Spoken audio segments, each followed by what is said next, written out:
આજે આપણે બનાવીશું ઉત્તરાયણ પર ખવાતું ટેસ્ટી ચટાકેદાર ઊંધિયું. આ ઊંધિયું આપણે ખૂબ જ ઓછા સમયમાં બનાવીશું, કેમ કે આપણે આ ઊંધિયું કુકરમાં બનાવવાના છીએ.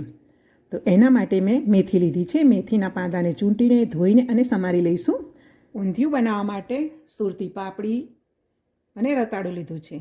રતાળુને મેં ધોઈને છાલ કાઢીને સમારી લીધું છે. વટાણાના દાણા, પાપડીના દાણા, તુવેર લીલવાના દાણા, સક્કરિયાને પણ છાલ કાઢીને સમારી લીધું છે. બટાકાને પણ છાલ કાઢીને સમારી લીધા છે. કાચું કેળું લીધું છે. મેથીને ધોઈને સમારી લીધી છે. લીલું લસણ લીધું છે. રવૈયા લીધા છે. રવૈયાને પણ આપણે ભરી લઈશું. આદું, લસણ, મરચાં એની આપણે પેસ્ટ બનાવીશું. એમાં હું લીલી હળદર પણ ઉમેરવાની છું. ઓપ્શનલ છે, ન ઉમેર્યું હોય તો સ્કીપ પણ કરી શકાય. ટમેટાં સમારી લીધા છે. મેં અહીંયા થોડી બ્રોકલી લીધી છે, એ પણ ઓપ્શનલ છે. અને થોડી ફણસી પણ લીધી છે. ફણસી અને બ્રોકલી ઓપ્શનલ છે, જો ઉમેર્યું હોય તો ઉમેરાય, ન ઉમેર્યું હોય તો સ્કીપ પણ કરી શકાય. અને લીલા દાણા લીધા છે. સૌથી પહેલાં આપણે મુઠિયા બનાવી લઈએ. આદું, લસણ, મરચાંની પેસ્ટ બનાવી લઉં. એમાં લીલી હળદર પણ ઉમેરવાની છું. ન ઉમેર્યું હોય તો સ્કીપ કરી શકાય છે. આ પેસ્ટ આપણે રવૈયા ભરવામાં પણ ઉમેરીશું અને મુઠિયા બનાવવામાં પણ ઉમેરીશું. આદું, લસણ, મરચાં આ રીતે સમારી લીધા. હવે લીલી હળદર ઉમેરીને એને ક્રશ કરી લઈએ. આ રીતે દળદળું રહે એવું જ આપણે ક્રશ કરવાનું છે. હવે આપણે મુઠિયા બનાવવા માટે લોટ બાંધી લઈએ. પહેલાં મેથી લઈશું, એમાં બનાવેલી પેસ્ટ ઉમેરી લઈશું. આપણા સ્વાદ અનુસાર ઉમેરી શકાય છે. લીલા ધાણા ઉમેરી લઈએ. લીલું લસણ ઉમેરી લઈએ. એમાં અડધી ચમચી હળદર ઉમેરી લઈએ. અડધી ચમચી ધાણા જીરું પાવડર ઉમેરી લઈએ. અડધી ચમચી લાલ મરચું પાવડર, સ્વાદ અનુસાર મીઠું, થોડી ખાંડ ઉમેરી લઈએ. ચપટી હિંગ અને એક ચપટી જેટલો સોડા ઉમેરી લઈએ. અને એમાં અડધા લીંબુનો રસ ઉમેરી લઈએ. 2 ચમચી જેટલું દહીં ઉમેરી લઈએ અને બધા જ મસાલા સારી રીતે મિક્સ કરી લઈએ. હવે એમાં લોટ ઉમેરવાના છે. તો લોટમાં મેં અડધી વાડકી રોટીનો લોટ, અડધી વાડકી સોજી અને અડધી વાડકી બેસન લીધું છે. જો આપણી પાસે ભાખરીનો લોટ હોય તો ભાખરીનો લોટ 1 વાડકી લઈ લેવાનો, તો રોટલીનો અને સોજી નહીં લેવો પડે. અને અડધી વાડકી બેસન ઉમેરી દેવાનો. હવે આમાં પાણી ઉમેરવાની પણ જરૂર નથી, કેમ કે દહીં છે અને મેથીમાંથી પણ પાણી છૂટ્યું છે. એટલે જો સરસ એવો લોટ બંધાઈ ગયો. હવે એને ઢાંકીને 10 મિનિટ માટે રહેવા દઈએ. ત્યાં સુધી આપણે રવૈયા ભરવા માટેની પણ તૈયારી કરી લઈએ. અડધી વાડકી ઝીણા સમારેલા ધાણા લઈએ. 3 ચમચી જેટલી બનાવેલી પેસ્ટ ઉમેરી લઈએ. અને અડધી વાડકી જેટલા તુવેર લીલવાને મેં ક્રશ કરીને રાખ્યા છે, તે પણ એમાં ઉમેરી લઈએ. આ રીતે મેં મિક્સર જારમાં એને દરદરા પીસી લીધા છે, તે ઉમેરી લઈએ. અને હવે અડધી વાડકી જેટલા સિંગદાણા અને 5 વાડકી જેટલા તલને અધકચરા પીસી લઈએ. મેં ખાણીમાં ખાંડી લીધા છે, તે ઉમેરી લઈએ. એમાં અડધી વાડકી જેટલું કોપરાનું છીણ ઉમેરી લઈએ. લીલું લસણ ઉમેરી લઈએ.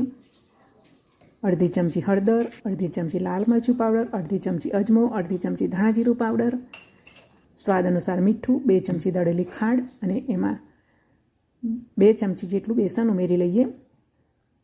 3 ચમચી તેલ ઉમેરી લઈએ અને 1 લીંબુનો રસ ઉમેરી લઈએ. અને બધા જ મસાલા સારી રીતે મિક્સ કરી લઈએ. તો તૈયાર છે આપણો રવૈયા ભરવા માટેનો સરસ ટેસ્ટી એવો મસાલો. રવૈયાના પાંદડા કાઢી લઈએ અને એની દાંડી છે આ રીતે અડધી કટ કરી દઈશું. અને એમાં ઊભો અને આડો કટ લગાવીશું અને ચેક પણ કરી લઈશું સડેલા નથી ને. અને હવે એમાં આપણે મસાલો ભરી લઈશું. રવૈયામાં મસાલો ફૂલ ભરવાનો છે. ફૂલ મસાલો ભરેલો હશે તો રવૈયા ખૂબ જ ટેસ્ટી બનશે. હવે રવૈયા ભરવા માટે જે મસાલો બનાવ્યો છે તે પણ આ રીતે વધારે જ બનાવવાનો છે. હવે એમાં મસાલા કરી લઈએ. તો આદુ લસણ મરચાંની પેસ્ટ ઉમેરી લઈએ. 2 ચમચી ઊંધિયાનો મસાલો ઉમેરી લઈએ. 2 ચમચી લસણ મરચાંની ચટણી ઉમેરી લઈએ. આ મસાલાનો આપણે ઊંધિયું વઘારીએ ત્યારે ઉપયોગ કરવાનો છે. મુઠિયા બનાવવા માટેનો જે લોટ બાંધ્યો છે એમાં પણ 10 મિનિટથી વધારે થઈ ગઈ છે. તો હવે એમાંથી આપણે મુઠિયા બનાવવાના છે. તો મુઠિયા નાના જ બનાવવાના છે અને થોડા પાતળા બનાવવાના છે. એટલે જ્યારે ઊંધિયામાં મૂકીશું ત્યારે મુઠિયા થોડા ફૂલશે અને તળવામાં પણ સરસ તળાઈ જાય. એટલે આ રીતે મુઠિયા આપણે પાતળા અને થોડા નાના બનાવીશું. તો બધા મુઠિયા બનાવી લીધા છે. હવે એને તળી લઈએ. તેલ ગરમ થઈ ગયું છે, તો તેલમાં સમાય એટલા મુઠિયામાં મૂકી દઈશું. અને ગેસની ફ્લેમ મીડિયમ રાખીને ઉલટાવી પલટાવીને મુઠિયા બંને બાજુથી રતાસ પડતા થાય એવા તળી લેવાના છે. આ મુઠિયા થોડા વધારે જ બનાવ્યા છે, કેમ કે આ મુઠિયા ચા સાથે ખાવામાં પણ ખૂબ જ સરસ લાગે છે. હવે આપણે ઊંધિયાનો વઘાર કરી લઈએ. ગેસ પર કુકર મૂકીશું. એમાં 1 ચમચો તેલ મૂકીશું. તેલમાં 2 ચમચી જેટલો અજમો ઉમેરી લઈએ. અડધી ચમચી હળદર અને ચપટી હિંગ ઉમેરી લઈએ. અને સરસ રીતે અજમો સંતળાઈ જાય પછી એમાં આપણે બટાકા ઉમેરવાના છે. બટાકાની છાલ કાઢીને સમારી રાખ્યા છે તે ઉમેરી લઈએ. બટાકાને થોડા થોડા સાંતળી લઈએ. બટાકા થોડા સંતળાઈ જાય પછી આપણે સમારેલા સકરિયા એમાં ઉમેરી લઈએ. સકરિયાને પણ છાલ કાઢીને સમાર્યા છે.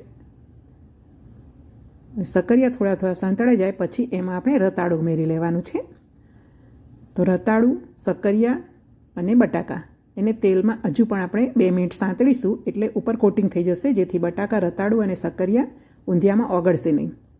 હવે બટાકા, રતાળું અને સકરિયા સંતળાઈ જાય પછી આપણે આ રીતે થોડું પાણી છાંટી લેવાનું છે. 1 ગ્લાસ જેટલું જ પાણી છાંટવાનું છે, વધારે નથી છાંટવાનું. હવે એની ઉપર જે રવૈયા ભરવાનો મસાલો બનાવે છે તે આ રીતે થોડો થોડો મૂકી દેવાનો છે. અને હવે આપણે જે દાણા કાઢીને રાખ્યા છે પાપડીના, વટાણાના અને તુવેર લીલવાના એ મૂકી દઈશું. અને એની ઉપર પણ હવે થોડો મસાલો મૂકી દઈશું. આ રીતે શાકભાજી મૂકતા જઈશું અને મસાલો મૂકતા જઈશું એટલે મસાલો બધા શાકભાજી સાથે સરસ મિક્સ થઈ જશે. હવે પાપડી મૂકીશું. એની સાથે કેળા સમારી રાખ્યા છે તે મૂકી દઈશું. એમાં ફણસી અને બ્રોકલી પણ મૂકી દઈશું અને એની ઉપર મસાલો મૂકી દઈશું. હવે બધા ટામેટાં જે સમારી રાખ્યા છે તે એમાં ઉમેરી લઈએ. 2 નાના ટામેટાં સમાર્યા છે મેં. એની ઉપર પણ મસાલો મૂકી દઈશું. હવે ભરેલા રવૈયા મૂકીશું. એની ઉપર પણ મસાલો મૂકીશું અને એની ઉપર આપણે પાણી ઉમેરવાનું છે. પાણી આ રીતે હાથ વડે છાંટવાનું જ છે. તો 1.5 ગ્લાસ જેટલું પાણી ઉમેરી લઈશું. પહેલાં 1/2 ગ્લાસ જેટલું પાણી ઉમેર્યું છે અને હવે 1.5 ગ્લાસ પાણી ઉમેરીશું એટલે ટોટલ 2 ગ્લાસ જેટલું પાણી આમાં ઉમેરી લઈશું. અને હવે મૂઠિયા મૂકીને કુકરને બંધ કરીશું અને કુકરમાં ગેસની ફ્લેમ મીડિયમ રાખીને 2 વિસલ થવા દઈશું. એટલે સરસ એવું આપણું શાકભાજી બફાઈ જશે. જો ગરમ છે એટલે સીટી કાઢીને આપણે બંધ કરીશું. અને હવે મીડિયમ ગેસની ફ્લેમ પર આપણે 2 સીટી થવા દઈએ. તો જો હવે કુકરમાં સીટી થવા માંડી છે. તો હવે ગેસની ફ્લેમને આપણે બંધ કરીશું અને કુકરમાંથી બધી એર નીકળી જાય અને ઢાંકણું ઠંડુ થાય પછી જ આપણે ખોલવાનું છે. તો હવે જુઓ ઢાંકણું ઠંડુ થઈ ગયું છે તો હવે એને ખોલી લઈએ. હવે આ બધું જ ઊંધિયું આપણે એક કડાઈમાં લઈ લઈએ અને હવે એની ઉપર પણ આપણે વઘાર ઉમેરવાનો છે. વઘાર કરવા માટે ગેસ પર એક વાસણ મૂકીશું. એમાં 1 ચમચો તેલ ઉમેરીશું. એમાં 2-4 રાઈના દાણા ઉમેરીશું એટલે આપણને ખબર પડશે કે તેલ ગરમ થયું છે કે નહીં. હવે એમાં 1/4 ચમચી જેટલી હળદર ઉમેરી દઈએ. 1/2 ચમચી કાશ્મીરી લાલ મરચું પાવડર અને આપણે પાણી ઉમેરવાનું છે એના ભાગનું થોડું મીઠું ઉમેરી લઈએ. અને હવે મસાલા સાથે આ પાણીને સરસ ઉકળવા દઈએ. અને હવે તૈયાર થયેલો વઘાર ઊંધિયામાં ઉમેરી લઈએ. હવે એમાં હમણાં આપણે ચમચો નથી ચલાવવાનો, આ જ રીતે એમાં વઘાર મિક્સ કરી લઈશું. તો ખૂબ જ ઓછા તેલમાં સરસ એવું ટેસ્ટી ચટાકેદાર ઊંધિયું આપણું બનીને તૈયાર થઈ ગયું છે. મિત્રો, રેસીપી ગમી હોય તો વિડીયોને લાઇક કરશો. ચેનલને સબસ્ક્રાઈબ ન કરી હોય તો સબસ્ક્રાઈબ કરશો. જય શ્રી કૃષ્ણ. જય માતાજી.